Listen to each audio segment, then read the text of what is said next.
lead the Flyers after one period of play in St. Paul. Good hockey game, good matinee. Tom Reed enjoying the festivities up there in the Al Shaver press box. I very much enjoyed my conversation with Zach Bogosian, Tom, and he was just like with you. There is no such thing as an impossible angle, apparently, for Kirill Kaprizov. And I think he's absolutely right. I mean, but it comes with practice. You watch him at the practices. Kevin, he does it every practice. He goes out and he'll just shoot there. He'll have guys feed it to him, and he just does not miss. I mean, it's amazing. The skill level of the players today is amazing. There's no doubt. How about the save by Marc-Andre Fleury, too, on Konechny? And then his reaction afterwards, just a big smile right in the face of Konechny going, got you this time. And that's why they love him. He is so, he's so gracious to the opposition, too. You don't see him.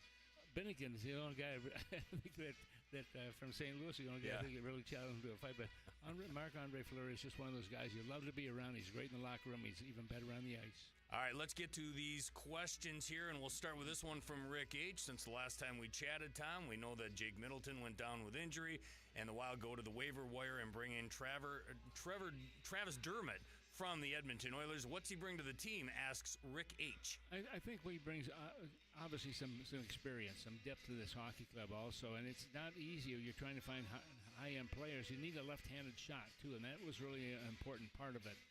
And even Mike Russo said that on the other game when we were talking. He said they need to get a left-handed shot ASAP. Well, they did that night. He was absolutely right. So, but he brings some experience out there also.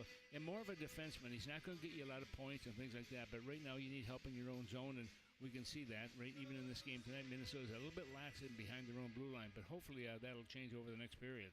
This one comes in from the 952 area code. Tom, what do we know about the Jake Middleton injury? How long do we expect him to be out of the lineup? Kevin, I don't have any idea. We know it's a hand injury of some type, but we don't know the extent of the hand injury, and we don't know if it's going to be 2 weeks. We don't know if it's going to be a month. I think they have to evaluate this, and I'm sure they're looking at every possible scenario as to what they can do. But it's a huge loss for Minnesota. He has been so good with his hockey club, and he at the time of the injury, he was leading the league in the plus 22.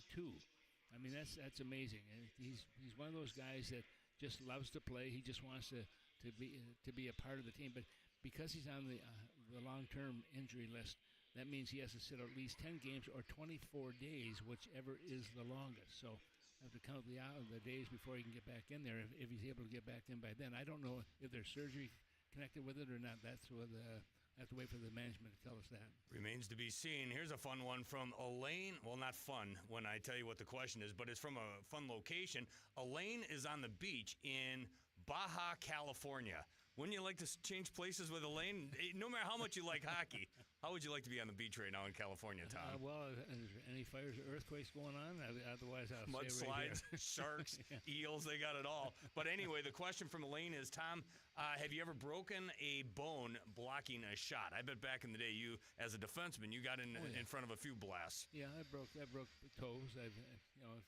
I think the most serious one I had was when I got hit in the side of the head I went down to block a slap shot, and the guy shot wide of the net where my head was. And I think I told the story before that hit me in the side there and broke the jaw in 2 places and broke the orbital bone and the cheekbone and a few stitches, but they had to wire me shut. And so I was wired for 6 weeks where I just could eat,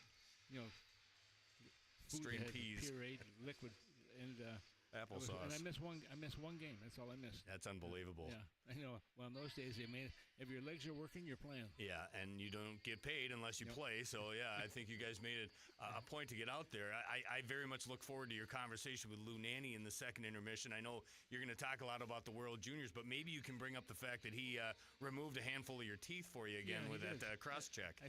He's colorblind. I'm sure he is. That was in Pittsburgh. That's another story. It is. This one from the 612 area code. Tom, your favorite for the upcoming Four Nations Cup. It's incredible. That's right around the corner, really. You get past the Christmas holiday and the New Year, and then that Four Nations Cup is going to be on our table. Yeah, and I've been looking at the different teams and so on, and Canada looks to be the best, then followed by the U.S., followed by Sweden, followed by Finland in those four. It's going to be exciting. And Minnesota's got a number of players, of course, who are going to be a part of that, which is great. I mean, you got Faber's going to be there. You got Jules Eriksson Ek will be there, and Brodin and Gustafsson, all representing Sweden. Those three guys, and of course, you've got John Hines, the assistant coach, and Billy Guerin, who's a GM. So Minnesota is well represented on that squad. Yeah, it's going to be a lot of fun. Also fun when we talk to the guys in the intermission and the post game. We give them a gift certificate down to Tom Reed's Hockey City Pub. The question from the 612 area code is, Tom, they give away these gift certificates all the time for joining the show. Have you ever seen the players come down to the pub there in St. Paul and enjoy a meal? I think they sell them.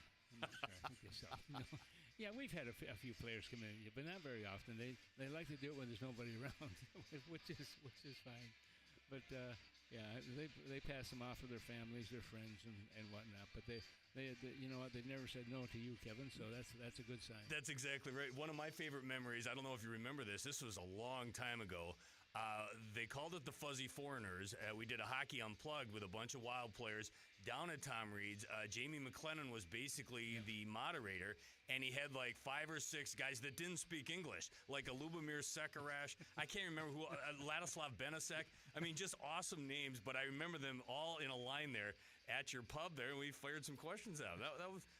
We've done some pretty fun things down there. Yes, we certainly have over the years. It's been great. All right, Tom, thank you. Thank you. That is Tom Reed upstairs in the Al Shaver press box. We will give away a pair of tickets to see the Wild and Golden Knights tomorrow. We'll give those away at random, and I'll hit you up with a text. If you don't win, you can come down here. Scattered seats are available. Wild.com/hockey tickets. Let's pause 10 seconds for station identification. You're listening to Wild Hockey, presented by XL Energy.